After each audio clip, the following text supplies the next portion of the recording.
12월 1일 시작된 26차 유엔 기후변화 협약 당사국 총회 COP26 정상회의는 130여 개 당사국 정상들이 지구의 평균 기온 상승폭을 산업화 이전과 비교해 1.5도 낮추기 위한 구체적인 방법론을 논의하는 시간입니다.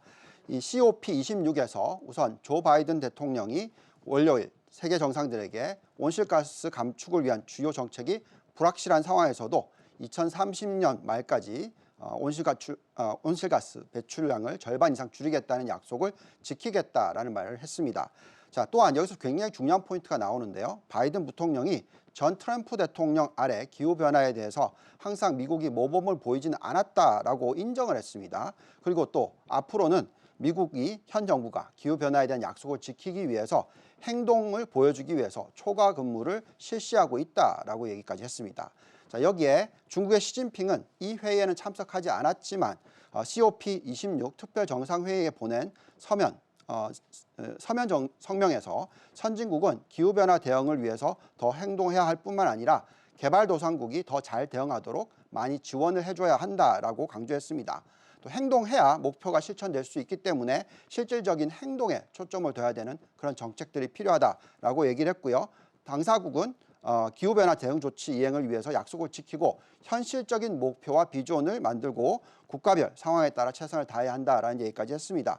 자, 각국은 친환경 전환을 추진해야 한다면서 과학기술 혁신에 따라서 이를 동력으로 삼아서 에너지 사업, 에너지 자원, 사업 구조, 소비 구조 업그레이드를 진행해야 된다라는 얘기를 하고 있습니다.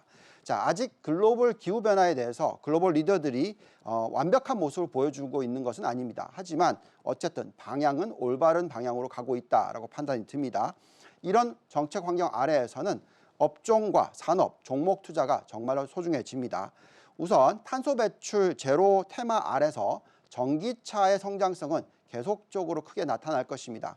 최근에 테슬라의 주가의 흐름을 보시면 끊임없이 상승을 하고 있죠.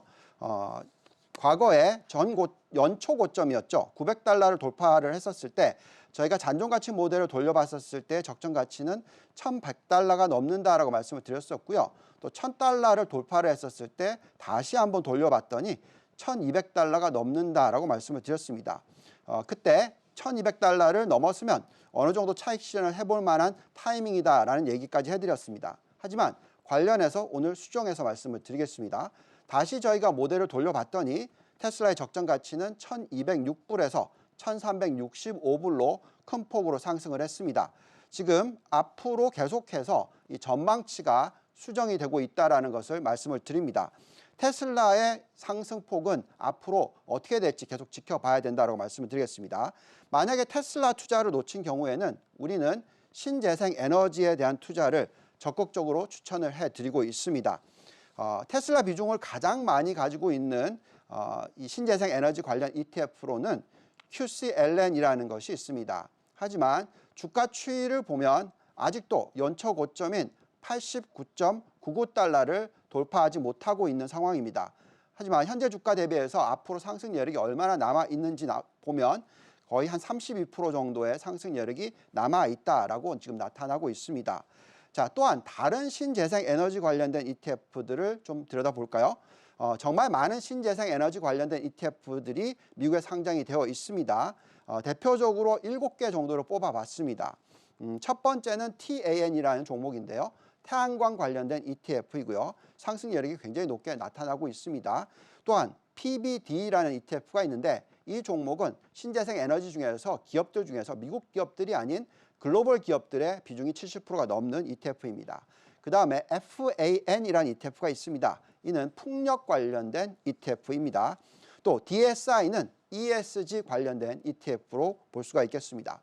또 QCLN은 아까 말씀을 드렸고요. 그다음 PBW라는 ETF는 미국 중심으로의 신재생 에너지 기업들이 포함이 되어 있는 70% 이상이 그런 ETF입니다.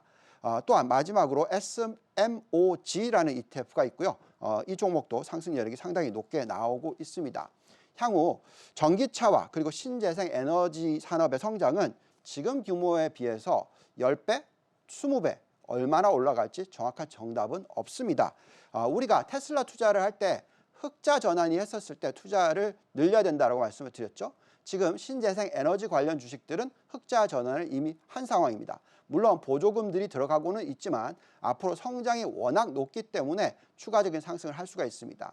보통 고점에서 조정이 일어나고 나면 다시 상승을 하는 타이밍이 올 수 있을 것이다 예상을 하는 이유는 이런 신성장 업종의 이 매출 증가율이 워낙 높기 때문이다라고 말씀을 드립니다. 그래서 신재생 에너지든 테슬라 전기차든 앞으로 성장이 크게 남아있는 업종에 대해서는 적극적인 투자를 비중을 늘리시는 전략이 옳다라고 말씀을 드리겠습니다. 또한 이럴 때는 보통은 ETF를 활용해서 투자하는 것이 좋습니다. 어느 전기차 업종이 종목이 성공할지 잘 모르기 때문에 ETF를 활용하는 투자 중요하죠. 바로 마찬가지로 신재생 에너지도 그렇습니다. 어떠한 종목이 성공할지 정확한 정답이 없기 때문에 ETF를 활용해서 분산 투자를 한다면 좋은 결과를 가져올 수 있을 것이다 예상하고 있습니다. 지금까지 유동원의 성공투자였습니다.